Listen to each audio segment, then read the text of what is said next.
I'm delighted to welcome a distinguished group of scholars here today to address the question of hemispherical relations, and particularly North American relations in the Trump era. Mistrust thy neighbor, U.S.-Mexico-Canada relations in the age of Trump. To my immediate right is Andrew Seeley. He is president of the Nonpartisan Migration Policy Institute and an Andrew Carnegie Fellow. You have their full bios here, so I'm just going to introduce them briefly from the stage. Next to Andrew is John Shields, who is a professor in the Department of Politics and Public Administration at Ryerson University in Toronto, Canada. And then finally, at the end of the line, only metaphorically, or actually only actually, not metaphorically, is Desmond Arias, who is the Marxe Chair in Western Hemisphere Affairs here at the Marxe School. So there's a lot to talk about, from migration to trade to security issues, and I wonder if I could just ask each one of you briefly to sum up what you see as the salient differences in the North American relationship since January 20th of 2017. What's changed? What kinds of dynamics do you see at play, and how should we shape this conversation this morning? And Andrew, I'm going to give you first spot. I wrote a book that came out right after President Trump took office called Vanishing Frontiers, The Forces Driving Mexico and the United States Together. And people keep saying to me, that title is meant to be ironic, right? But I would argue to you that, in fact, what is different is that we are living a moment where there's an enormous pushback against our two neighbors. But in reality, we're getting closer than ever before. And so there's the first time we are obscuring what actually is going on, which in fact is we're getting closer with our neighbors in a way we never have before. I mean, this has been a long-term process, but there is sort of a pushback because we got very close very quickly, particularly with Mexico, more than with Canada. You know, though for the first time we're fighting with Canada openly, right? I mean, but generally speaking, the Mexico is the more salient and the more difficult relationship. We became what I call intimate strangers. We're intimately engaged, and at the same time we don't know each other very well, and so that's created a pushback. And so just an example of this. So, Trump comes into office, he immediately says we're going to pull out of NAFTA, we're going to build a wall on the border. 3 months later, the U.S., Mexico, and Canada announced that we're doing a joint World Cup, right? That we're going to host, soccer's the biggest sports event in the world other than the Olympics. We're going to host it together. What's disjuncture going on here, right? It turns out we had negotiating NAFTA, but we end up coming up with a NAFTA that looks almost exactly the same, and we can talk about that later if you want. There are some differences, but largely the same. I call it, if anyone's been to Tijuana, if you've ever seen the painted donkeys that are called zonkies. They're made to look like a zebra, right? But everyone knows they're really a donkey. That's the new NAFTA, right?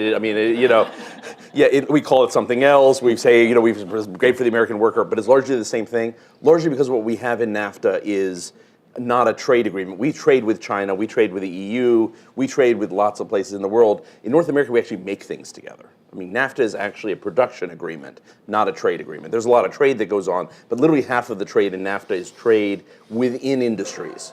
Okay, because we're making things together, cars being the biggest, but appliances and technology and all sorts of things that we're actually making together across the three countries. It was very painful getting there. I'm not going to say that NAFTA was perfect. One could question at the time whether it was the right thing to do, and reasonable people could disagree on whether, what they should have looked like and could we have made this easier. But 25, 30 years later, what we have is three deeply integrated economies. And the reason why we ended up with a NAFTA that's very similar to the old NAFTA is, as they started to negotiate, they realized you can't pull this apart anymore. I mean, we now actually make things across the three countries. We're economically integrated. We invest across the three countries. But it's not just, and with this I'll conclude, it's not just economics among the three countries. I mean, it is also, if anyone watched the Oscars on Sunday, hands in the air? Okay. 5 of the last 6 people that have won the Oscar for Best Director are Mexican.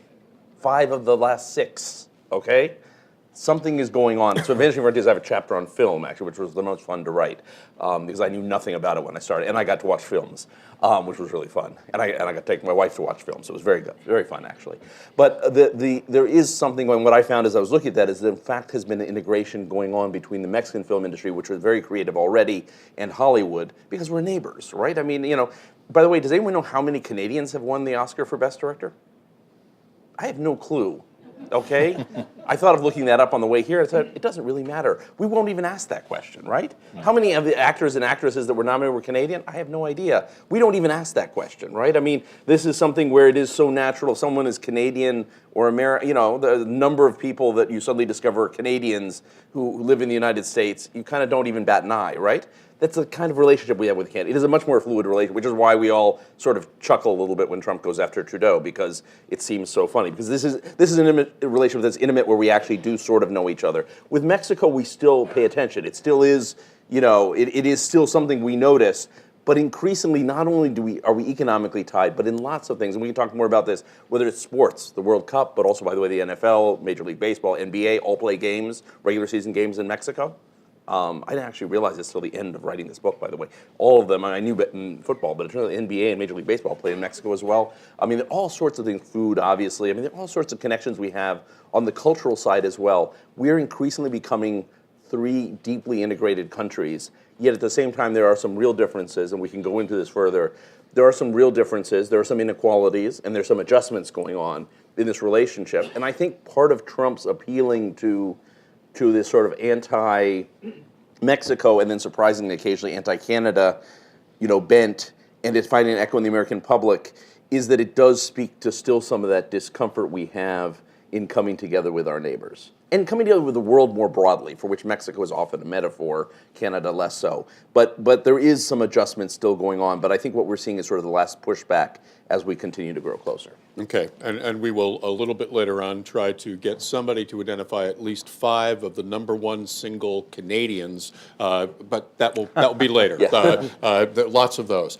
So John, Canada newly visible from the sometimes blinkered perspective of the United States, not necessarily the subject of chuckles north of the border. No. Can you talk about what this looks like from your perch in Toronto? Well, we like to be invisible because this is a bit of a elephant and mouse type of relationship. And when the United States looks at Canada, especially Mr. Trump, this can be a problem because the relationships actually since the election of Trump, and the big difference is the election of Trump, has been a bit of a roller coaster. Soon after Trump was elected, Trudeau came to Washington, and they actually got along quite well. Trudeau more than survived the handshake challenge. Yes. And also, Trump was praising the Canadian immigration system, talking about the need for a skills-based system like the system that Canada has. I think if you looked at it more closely, there's actually a lot more to it, and I think you'd be less enamored with it, because Canada and the U.S. are actually moving in quite different directions. Yes. Around the immigration system. But nonetheless, it started off quite positively. Then, of course, we got to trade. And then things began to come apart, and there was a lot more tensions. Of course, that began with the build-up to the NAFTA negotiations and the imposition of tariffs on steel and aluminum. And then through, of course, the NAFTA negotiations, where the American side really did try to pressure Canada in various ways to accept new provisions in the agreement that were not in Canada's interest to accept. And Canada, I think, actually played hardball because they realized that the United States actually, or Trump actually needed the agreement. So I guess I would call it sort of defensive defiance on the part of the Canadians. And in the end, they actually gave up very little, really, and preserved the most important parts of the agreement that was important for Canada. And Canada certainly, as was mentioned, the economies of Canada and the U.S. are very integrated, and more so after NAFTA. Over 74% of trade that Canada does is with the United States. The U.S. also is quite dependent upon Canadian trade, not to the same extent, of course, but 15% of U.S. trade is with Canada. Canada, up until 2016, was the U.S.'s largest trading partner.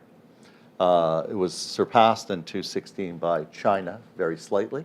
But the only reason that happened is because the price of oil fell so dramatically. Once oil rebounds, Canada will once again become the largest U.S. trading partner. The economies are so intertwined, and the supply chains so developed on a continental basis now.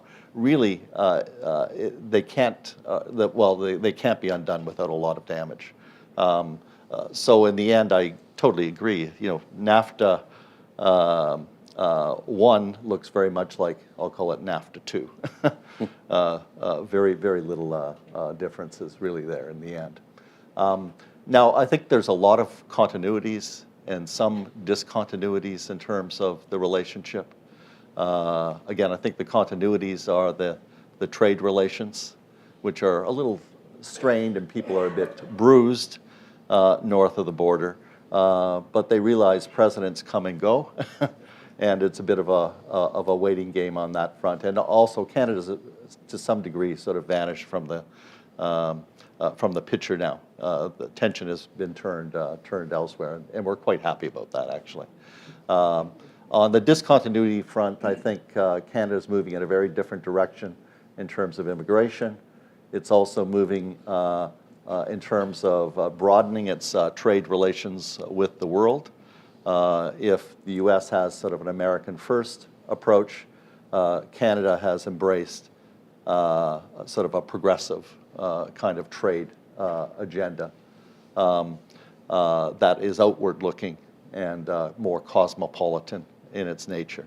Nonetheless, the ties between Canada and the U.S. remain extremely strong, not just on the economic front, but also on the even the family and interpersonal type of front. I grew up in Windsor, Ontario, which is right across from Detroit, Michigan.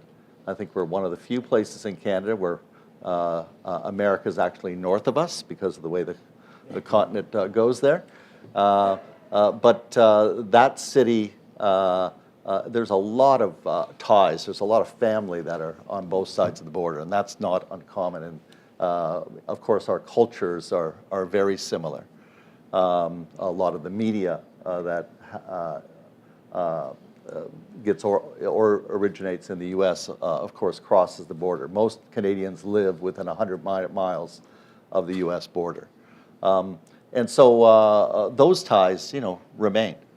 So I think, Canadians kind of look with a little bit of a sense of bemusement and wonder at what is going on south of the border and prefer to become a little bit more invisible again. That's a sentiment that you might find on this side of the border as well. But Desmond, from your perspective, what are the major continuities? What are the major discontinuities? And what do we do with a newly visible Canadian relationship? How does that progress from here? Well, I would say that, so I was listening to what Andrew said, and I think that in terms of the drug trade and security issues, we've sort of always been there on sort of denying the truth, right? That on one level we say, hey, Mexico, Central America have these problems, and it's incredibly violent, and it's different, and we need to do something to address it. But at the same time, we're consuming the drugs in the United States. We are part of the supply, the value chains that are bringing those drugs up to the United States. So the United States, for a long time, has said sort of Mexico's different, Colombia's different, if we want to go even further south of the southern U.S. border. But, we've always been part of those communities of consumption, right, and communities of production of drugs, right, and Americans are very much participants in that. So, the sort of the two-directional, the observation that Andrew makes about sort of things going in both directions definitely is happening and has been happening in terms of drugs and security. What's sort of remarkable is that this rhetoric has become even more acute since Trump came to office, where you have the president talking about bad hombres coming up from Latin America, or putting out an entire White House press release on members of the Mara Salvatrucha Terese being animals, and repeating the word animals multiple times in the document, and it all being posted on the White House website. So, I mean, it's become even more dramatic and more stark, this denial of this regional integration between the United States and Mexico in terms of the illicit trade, which has been quite robust over the years, and in fact has been supported by the growth in illicit trade, right? You said more trucks across the border with cars or dishwashers in them. It's that much easier for more trucks to come across the border with cocaine and marijuana and heroin in them. And so as legitimate trade has grown, illicit trade has grown between Mexico and the United States. And the more the United States has, over the last 20 years, promoted integration and promoted trade, that's also promoted illicit trade, right? So one of the reasons, though certainly not the only reason, why the drug trade is so robust in Mexico, and in particular, why why Mexico has become a critical cocaine transshipment hub into the United States, is in part because of how much the United States and Mexico have invested in creating this economic superhighway between the two countries, right? Part of that is, fun and exciting things like television sets and vacuum cleaners and dishwashers. Part of it is even more exciting things like cocaine, heroin, and marijuana, depending on your perspective on these things. So all of this has sort of been distilled under Trump into this idea of a major security rhetorically, of a major security threat to the United States.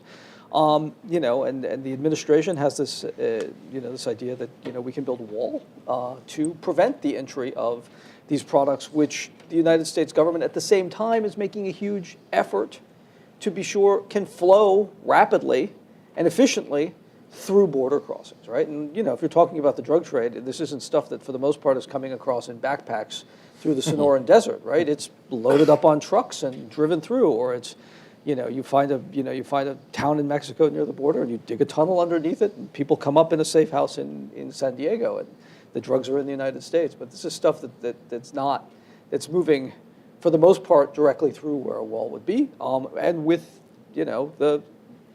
the oversight of the United States, often the ineffective oversight. But if you're interested in having a robust trade, you cannot stop every single vehicle to make sure that there are no illicit products in it. Let's continue on this theme, if we could, of integration. And I wonder if we could break it up this way. If we could think first in terms of trade, which all of you have mentioned to some degree. Second, in terms of people, very much including migration and particularly refugees. And I'd love, John, to hear a little bit more about Canada's refugee policy, which is so starkly different from what we have here in the United States. But then also identity, a kind of hemispheric identity, a kind of self-presentation among the members of this bloc to other potential multilateral and singleton nation trading partners in the world. But let's start with this question of trade. So you've all pointed out that trade is inherently integrated. It has been since NAFTA. That has accelerated over time.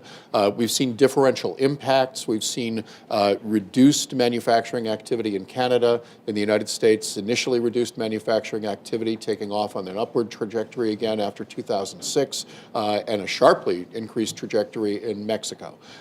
Yet that hasn't been a great deal, at least that I've been able to see, of the policy conversation here in the United States, leading from NAFTA to the USMCA. I wonder if you could all talk about the small scale of the changes, but also what those changes were supposed to create in making that new agreement. And John, why don't we start with you?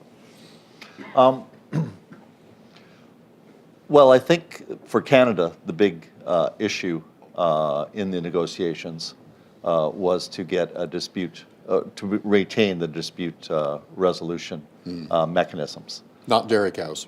Not dairy cows. Okay. In fact, what happened in terms of dairy was that the U.S. in the end got a minor concession from Canada, which is 3.6% access. which if you actually look at it with a Trans-Pacific partnership arrangement, they were going to get 3.5% anyway, Right. until they had pulled out. So it's a very, very minor sort of move in that regard. They did get some additional access to some of the other agricultural products like chickens and so forth. But in the end, I mean, the dairy farmers weren't happy, of course. But there's less than 12,000 dairy farmers in Canada. So this isn't a lot of people, actually. But Canada, wants a way to be able to sort of protect itself from unfair tariffs and so forth.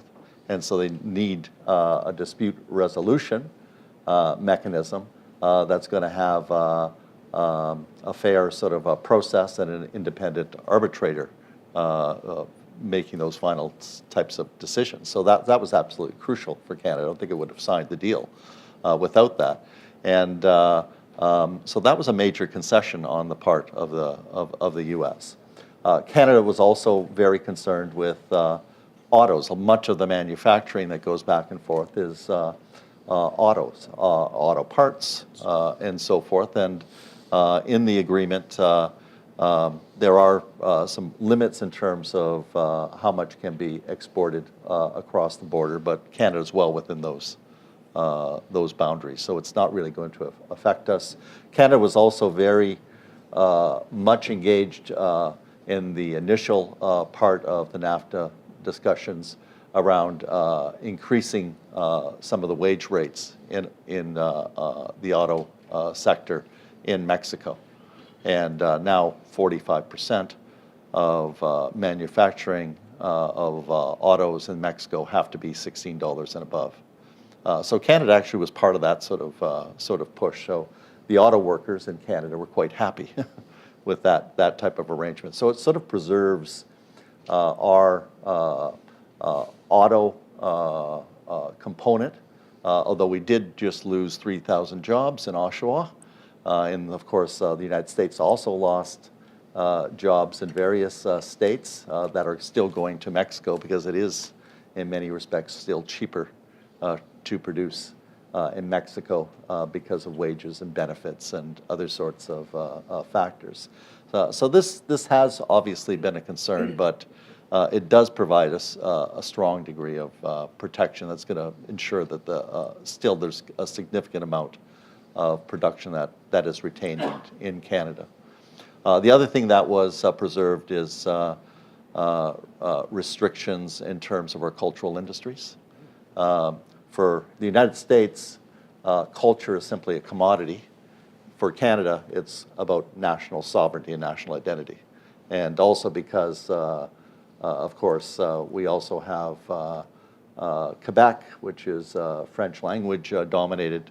There's a real sense of urgency that culture becomes one of those areas that have special arrangements and protections. So those clause was preserved within Canada. The other thing I guess we did make some concession on was around patents around pharmaceuticals. So it was extended from an 8-year protection to a 10-year protection. The U.S. still has 12 years. Mm-hmm. So there was a bit of a trade-off on that. But overall, I think Canada sort of preserved the things that it needed to preserve in the agreement. And, it is going to be sort of business as usual in terms of trade between the countries. Okay. Andrew, John describes from the Canadian perspective what seems to me very much like your Zonky, new paint, but really the same animal underneath. Do you see any ways in which this has fundamentally changed anything? And if not, what rhetorical or political purposes were served in repackaging this agreement and creating the USMCA? I think there are some new things like energy, electronic commerce, digital commerce that are in the new NAFTA, which were not contemplated back in the early 1990s. There are some more restrictions in the auto industry that make it more managed trade, less free trade, but it's largely the same. But, let me take a step back, which nails matter to us, right? I mean, nails are one of the, I'm thinking, we'd be outside in the cold of New York if it weren't for nails. The largest nail factory in the United States, the only large nail factory in the United States, in southeastern Missouri, a place called Poplar Bluffs. And it is they mid-continent nails. They market under lots of different names, but they're the largest U.S. nail producer. They have survived against mostly Chinese imports. Most nails, 85% of nails in the U.S. are imported mostly from China. They've survived because they get their steel from northern Mexico. They have a plant in northern Mexico that's connected by a rail line. Poplar Bluff is on the old rail line, actually, that goes north up to Chicago. And so they're able to get steel in a way that's competitive. And interestingly enough, Mid-Continent actually was sold to the steel company in Mexico. It's now a Mexican company as of 2013 and has sort of survived because the Mexican steel company was willing to come in and save it at a time when it might be going under and integrate what is the steel production in Mexico with the nail production in the United States. And by the way, this is almost all entirely native-born U.S. workers in Poplar Bluff, Missouri. There's not much of an immigrant community, much less from Mexico. I think I managed to meet all the Mexicans that live in Poplar Bluff when I was there, actually. This is also, nails is sort of a niche, but this is the auto industry. The auto industry in the United States, for those of us old enough to remember the 1980s, we all knew we were all going to be driving imported cars, right? At some point, we thought we were all going to be driving Nissans and Toyotas, and if you're lucky, a Mercedes. And some of us do, by the way, except that it turns out almost all of those are made in North America now. Almost all. It's very hard to buy an imported car in the United States. Even if you think it's imported, chances are it was actually made in North America. And most of the value add was done in the United States. Probably the final assembly was done in the US. About 60%, 57% of final assembly is done in the United States. A little bit's done in Canada, a little bit's done in Mexico. But value added, it's almost 2/3 is actually still made in the United States, right? But Mexico and Canada are a big piece of the auto industry. We do not have a U.S. auto industry anymore. We have a North American auto industry. Part of why, there were several things that happened that made the auto industry competitive in North America, but one of them is being able to outsource some of this production to Mexico, United States, Canada, to distribute it across 3 countries. So in the end, even if you're driving a Nissan or a Toyota or a Mercedes or a BMW, chances are it's actually made in North America. Chances are it is not an imported car or a Kia or whatever you want. Almost all of these foreign car companies, instead of making cars elsewhere and sending them to the United States, make them in North America. Okay? This is what integration did. I mean, it actually allowed North American industry to survive. Now, the nail plant. One of the things I found out when I was looking at the nail plant, actually, which is a great story, right? Saves American jobs. Nail plant has expanded. Now it's contracted a little bit because of steel tariffs, but it expands. It's a great news story about integration.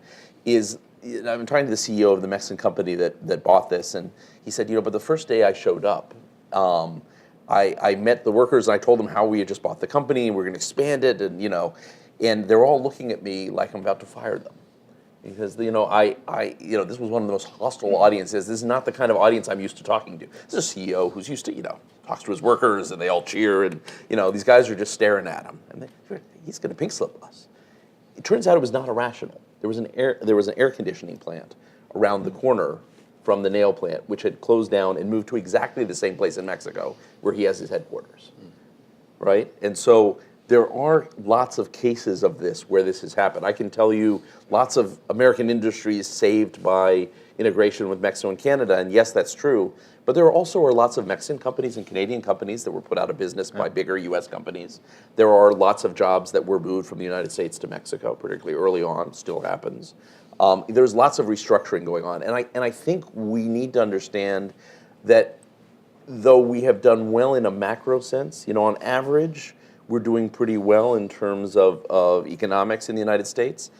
Human beings don't actually live on averages. Human beings live with real wages, with real jobs. Some people have done better than others. And with globalization, we've actually ended up okay. The United States has done pretty well, if you look on average, but different workers have done differently in globalization. And so NAFTA, or the USMCA, which I guess is the new term, or Mexico and Canada, more Mexico than Canada, becomes shorthand for whatever you feel has happened in your own fate, right? And for some people, that's great, right? Some people, this has been a real good news story of wages going up and industries being saved. But for some people, it has meant, yes, maybe the industry was saved, but if you're not a professional worker, your salary has remained more or less flat over this time. And so part of, I think, what we're talking about when we talk about North America is a shorthand often for larger economic issues that we're dealing with in American society as we deal with globalization. And globalization has played out very unevenly for very different people in the United States. And it matters whether you're in the nail plant or you're in the air conditioning plant, right? And it matters whether you are the worker whose job was saved because you're in an assembly plant in Tennessee, or you got a job at a Nissan plant because Nissan decided to come to Tennessee. I think it's Nissan that's in Tennessee or Toyota, I wonder, or both, I can't remember, that have a huge plant there. I mean, that's great, right? Or if you are in one of the auto part companies that decided to move its production to Mexico or decided to move to Windsor. I mean, your life depends on, your perception of the neighbors depends a lot on your shorthand for globalization. Desmond, I wonder if you could flesh this out in the context of at least two things. One is the U.S. political impact of these changes. If there's anger on the part of the base because they perceive that NAFTA, to use Ross Perot's inimitable line, that giant sucking sound of jobs headed south, does USMCA alleviate that anxiety at all, noting the difficulties of separating that from tariff activities that really have nothing to do precisely with USMCA? And how does this position any of the North American partners vis-a-vis TPP or other trade agreements that are both being developed and have long been extant? So I think with regards to the political base for Trump being anxious and fearful, I don't know if anything's going to resolve that, up to and including building a full-scale wall along the entirety of the southern border. I think that there's a lot of political anxiety in the United States that's associated with factors that are probably beyond the control of any individual administration. It's exacerbated by the fact that the president stokes that anxiety, very often. But people, as Andrew was just saying, people don't live on averages, right? Certain people things have not worked out quite as well for some people as they have for others. There are a lot of dynamics in our society that over the years have promoted growing inequality, right, and concentration of wealth, especially in large cities like New York, and not in places like rural Missouri.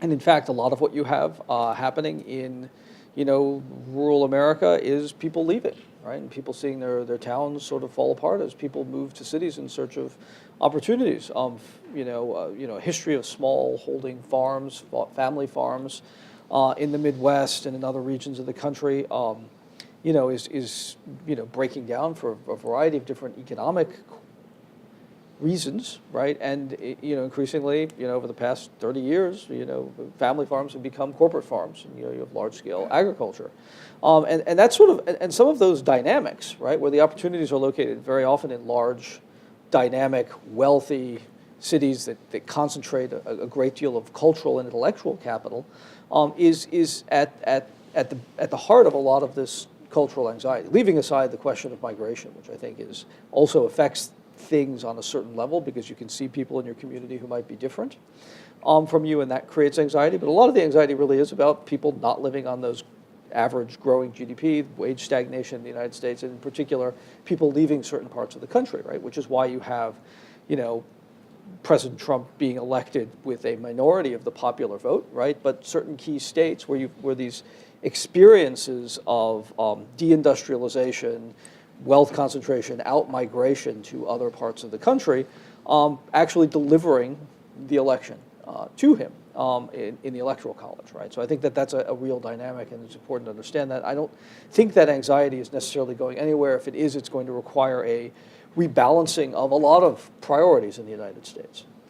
I think one of the issues that has come up, I think, in some of the things that John has said, but that we often don't give enough attention to when we talk about bringing jobs to the United States and the effect of the North American Free Trade Agreement and potentially USMCA on the United States, is that while a lot of U.S. manufacturing jobs have flowed to Mexico in search of somewhat cheaper labor, a lot of agricultural jobs in Mexico have disappeared and become concentrated in the United States, where our large-scale corporate agricultural industry is very efficient at producing things like cheap soybeans, cheap corn that becomes tortillas in Mexico, in many cases, though certainly not all.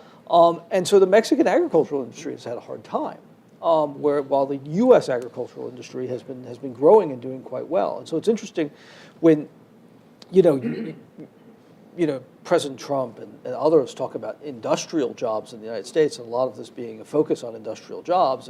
There's a lack of recognition of how we've also traded these agricultural jobs, right? Well, not necessarily agricultural jobs, but at the very least agricultural production, right? And how more of the production is concentrated here, and that's had some effect on, some negative effects on Mexican agriculture, which of course then also drives migration on the part of Mexicans into the United States or into Mexican cities in search of jobs that have been displaced from U.S. factories, right? So there's that shift.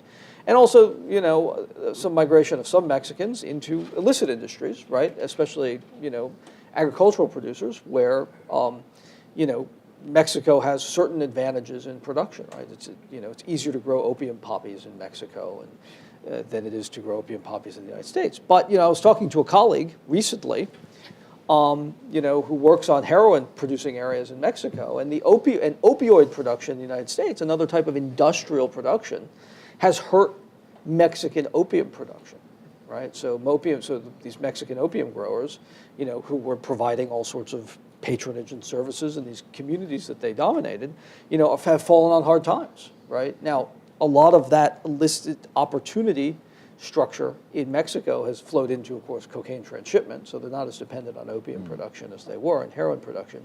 But nonetheless, this is another piece of that dynamic. And really, like the United States, Canada, listening to Andrew and John, the United States, Canada, and Mexico are sort of locked in this ongoing interaction where shifts going on in one country are generating shifts in other countries, right? And that is the nature of regional integration. As these things happen, we change each other, right? So we have Mexican auto workers in the United States organizing to increase wages in the auto industry, and that's something that works positively for North American auto workers, not North American, United States auto workers.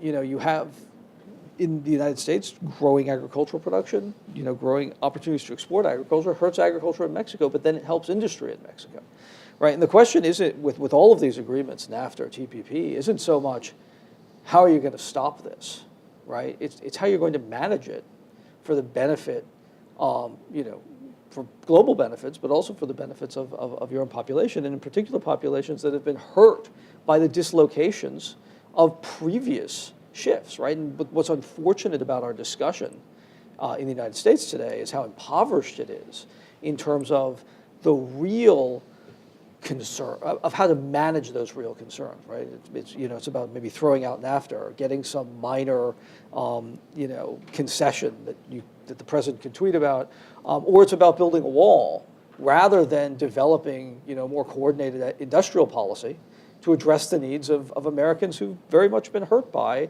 not just shifts in North America, but larger scale global shifts in how industrial production works. You've talked about some of the misunderstandings about migration, and it seems to me that for all of the heat, there's very little light that's been shed, at least in terms of public discourse. We know with regard to Mexican migration, it's actually down in almost every dimension, whether it's cross-border, legal, fully documented, not something else. And yet people perceive, and the president has, of course, declared a crisis at the border. We don't talk much about the Canadian border. We would think that enterprising bad hombres might just want to take a boat and come back in over the Peace Bridge, but that doesn't seem to be much of a concern for us. Could you talk a little bit about where you see this conversation today and salient differences that will drive policies as a bloc, as we understand one another as three nations in collaboration? So, U.S. policy, to address migration for a long time has been to promote growth and economic development in Mexico and northern Central America, right, and the Caribbean. If you want less migration, one of the challenges, I'm sure Andrew can speak to this better than I can, is giving people opportunities at home. And NAFTA has actually done that. If you want to talk about Mexican migration declining, one of the reasons why that would decline is there are economic opportunities in Mexico, right? And that is meaningful. Whether or not politicians want us to properly perceive what the real dynamic is on the border. There is the question, of the migration of gangs, right? I think when we talk about the maras of northern Central America, the Mara Salvatrucha, the Barrio 18,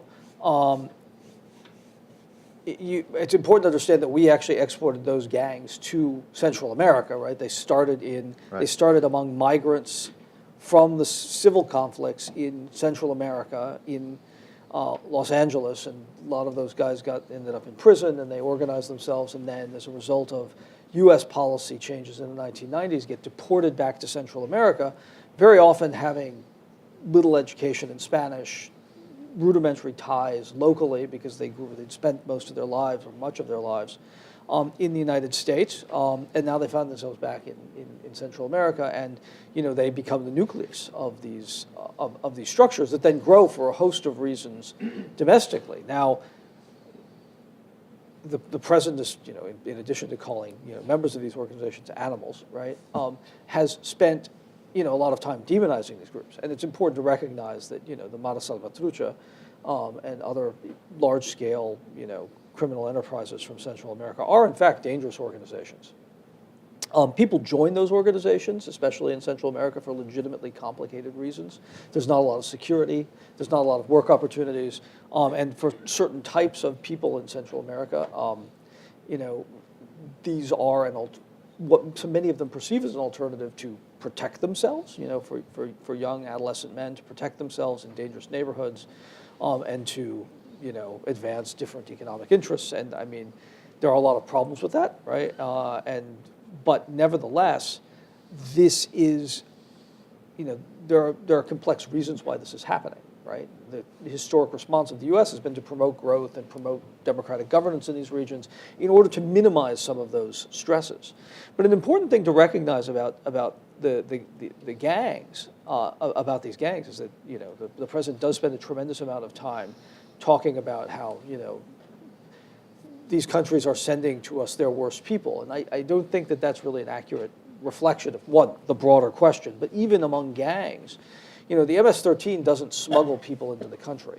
People migrate to the United States, and the MS-13, which is a transnational gang that started in the United States, recruits them into cliques of those maras in the United States, that it sets up in the United States, right? So the people who migrate here aren't gang members, but for various reasons, once they're here, the MS-13 is able to recruit some of those people in these communities into gangs.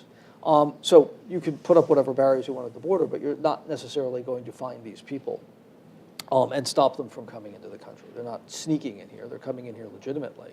But for different reasons, once they're up here, they're being organized into these gangs, right? And a more effective response to this question is, how do you respond to people joining gangs, on Long Island, or in Los Angeles, or in Montgomery County, Maryland? Okay, thank you. I wonder, John, if you could talk a little bit about the very different approach that Canada takes to migration. Of course, Canada, a much smaller country, roughly 10th the size in terms of population of the United States, but a higher per capita proportion of migrants, and a much different approach to asylum seekers. I believe right now you have more families seeking sponsorship of asylees than you have asylees to resettle.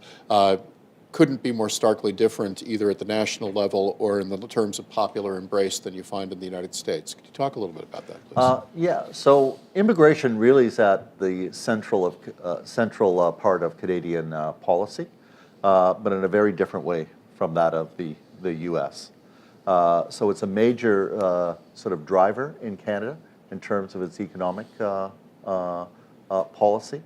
Almost all labor market growth in Canada now is being made up of newcomers coming in to the country. Also, it's a major factor now in terms of trying to address the demographic challenge that we have, which is an aging population. So immigration is seen as very central for this. Canada has moved to a longer-term approach to managing migration and has actually quite dramatically increased the number of immigrants that it's allowing into Canada each year.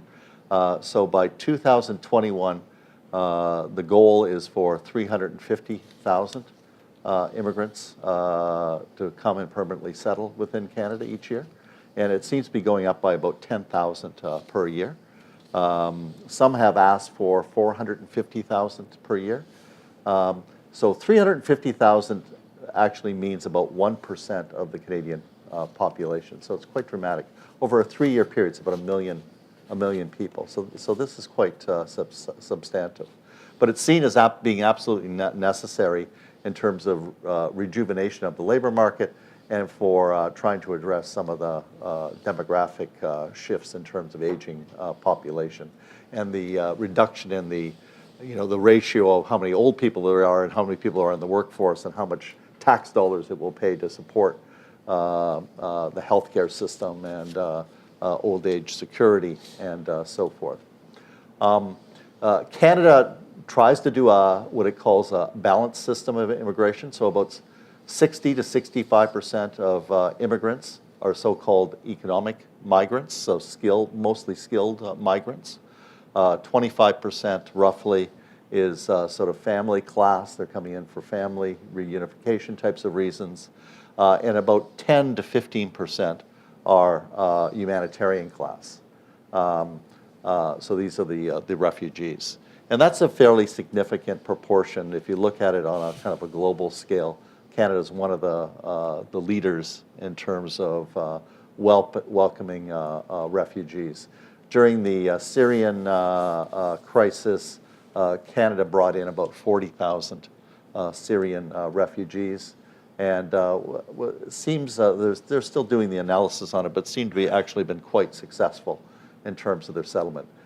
Canada actually, in terms of the numbers of refugees coming into the country, sponsored either by government or sponsored through civil society, by 2021 is going to be well over 40,000, which actually will surpass the number that is taken in by the U.S., and we're 1/10 the size. So very dramatic shift. And that's because the U.S. is taking in less and less refugees. One of the problems we've had, I guess, since Trump came to office and his immigration policy is quite a few migrants from the U.S. with unsettled status coming across the border and then claiming refugee protection. So there's been, I'm not sure what the exact number is now, but there's been thousands of people crossing the border. A large number of them were from Haiti and also Nigeria. Africa, Nigeria in particular. So that has caused some stresses and strains in terms of the politics of this and also the ability to settle it.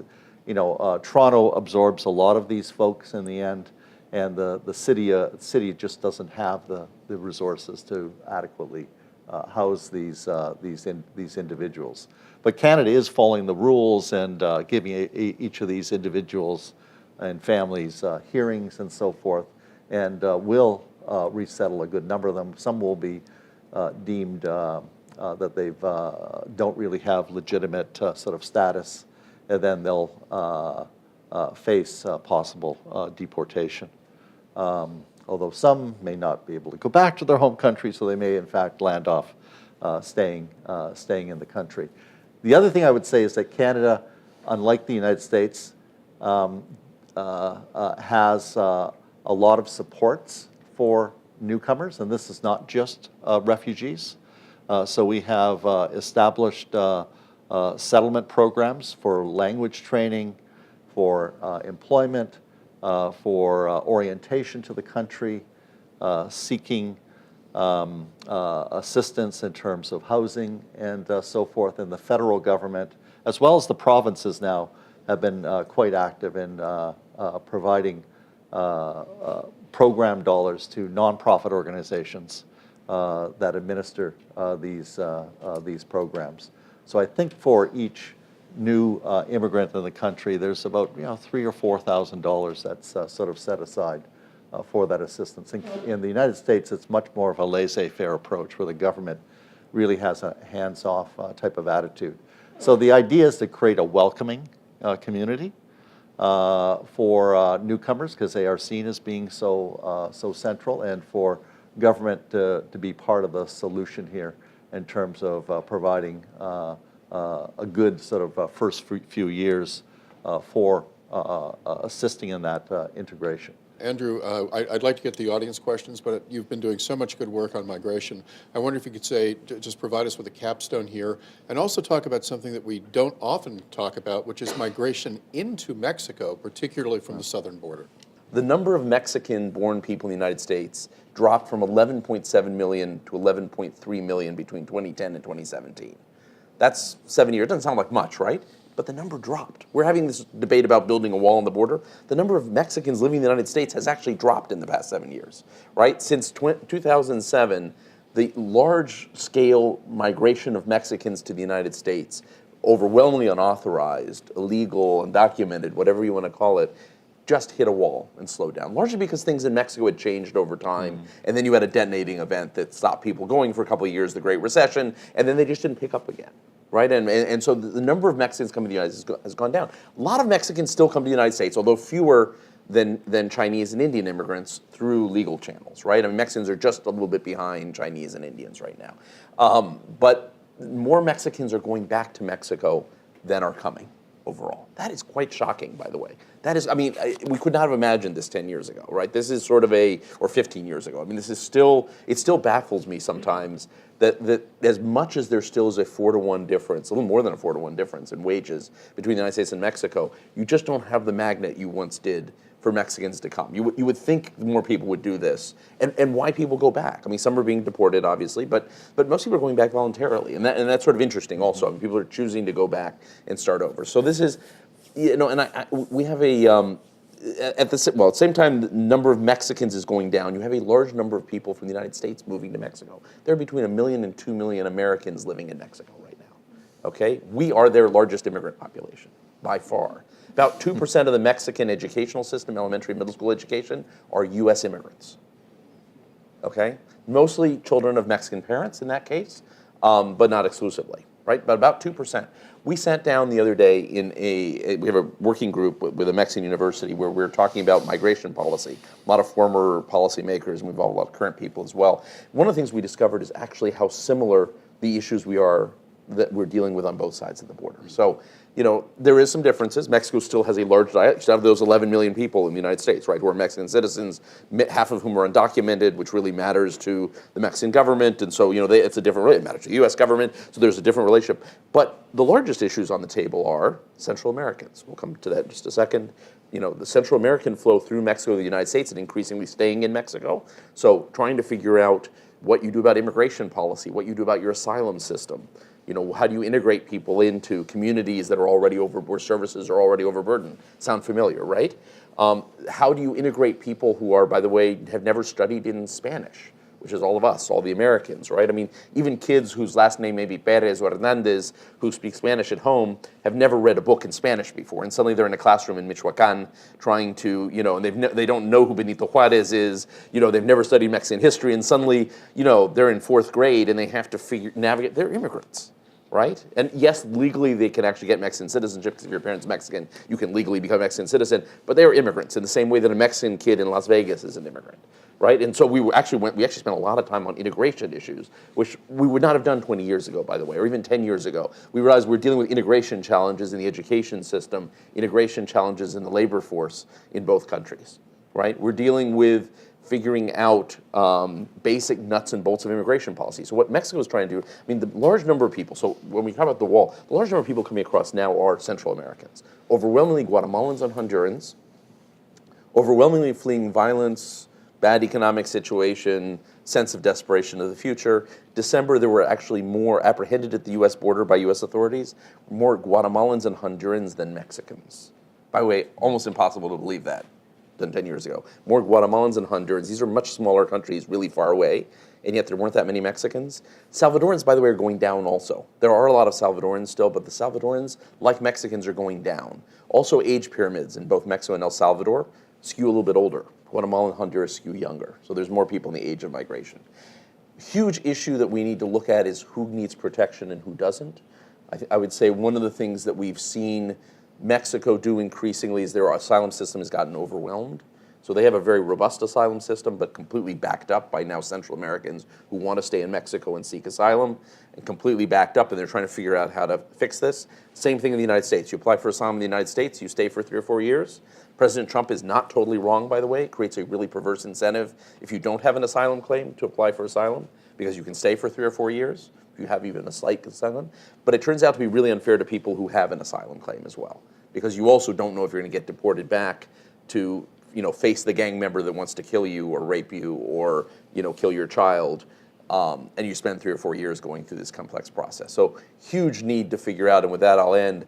But we can talk about this more. Huge need to figure out, not just immigration. We sort of talk about everyone as sort of immigrants. First of all, we talk about everyone as, as a Salvadoran colleague said recently, we were on a panel together, he said, everyone assumes I'm Mexican, right? We talk about sort of unauthorized flows as though everyone's Mexican. He's like, I walk down the street, everyone assumes I'm Mexican. By the way, he lives in Chicago. It's like, we need to differentiate, first of all, Central Americans and Mexicans and Salvadorans from Guatemalans, because there's different dynamics going on. But also we need to begin to differentiate, people who are fleeing from violence for whom, and I've spent some time with some of these, I spent some time the other day with some kids who had all fled really horrific stuff, and this was just at a shelter in Tijuana. Really horrific things. Some people are really fleeing for their lives, who deserve protection from people who are fleeing for economic reasons. We should be treating them differently. I'm sympathetic to both, by the way, but chances are we shouldn't be encouraging people to leave their countries and come to the United States for economic reasons. We can't actually accommodate that right now in our system, but we should be giving protection to other people. Oh, and finally, sorry, but let me add one more thing on the Canadian model. I do suspect also in the United States, we may end up having to learn from Canada. Oh, yeah. And as much as it seems like we're going a different direction, I think we actually may end up there, which is, the other side is, we also shouldn't assume that, what Canada does is actually manage migration. Canada actually sets national priorities around migration. You don't set national priorities. Right now the debate is between those who don't like immigrants and think that they're taking our jobs and maybe leading to gangs, and those who think that we're treating immigrants badly. At some point we actually have to have a different debate, which is, what is our national interest around immigration? I think one of the things we're going to discover is 2/3 to 3/4 of our permanent legal residents come through family categories. That's great in some ways because of the laissez-faire nature of our system. Family networks help, but it's probably not the smartest way to do it. We probably do have to think in terms of what the Canadians do in work-based immigration. We probably do have to think about, do we do high-skilled, middle-skilled, low-skilled? We probably need all of those, but what's the mix? We do need to think again about our refugee and asylum programs. We need, and then we do have to have some immigration control around this, right? Part of what works in Canada is, Canadians are very discreet about this, but they do enforce their laws also. And so, they create lots of pathways that are legal, which much more than we do, much more intentionally, but they also do enforce that, which is why when you have 500 people coming illegally from the United States into Canada, it creates a national crisis. Right? In a month, 500, at one point, literally, the Canadian official said, we had 500 people last month. This is a crisis for us. And this was a private conversation. I will not say what, but a very senior Canadian official, and I started laughing, unintentionally, but I started laughing. I said, you have to understand, right, 500 is sort of a city in the United States, right? That's like Laredo. You know Laredo. That's not even Tijuana, San Diego. That's like a little, blip here. But for Canada, the credibility issue matters. And so we do also, those of us that are sympathetic to immigration, that think it matters for our future, that think that we actually need immigration for our workforce needs, we also do have to be attentive to the fact that if we can fix our system, we better enforce it as well. Okay. So I'd like you to please join me in thanking our panelists for a terrific conversation.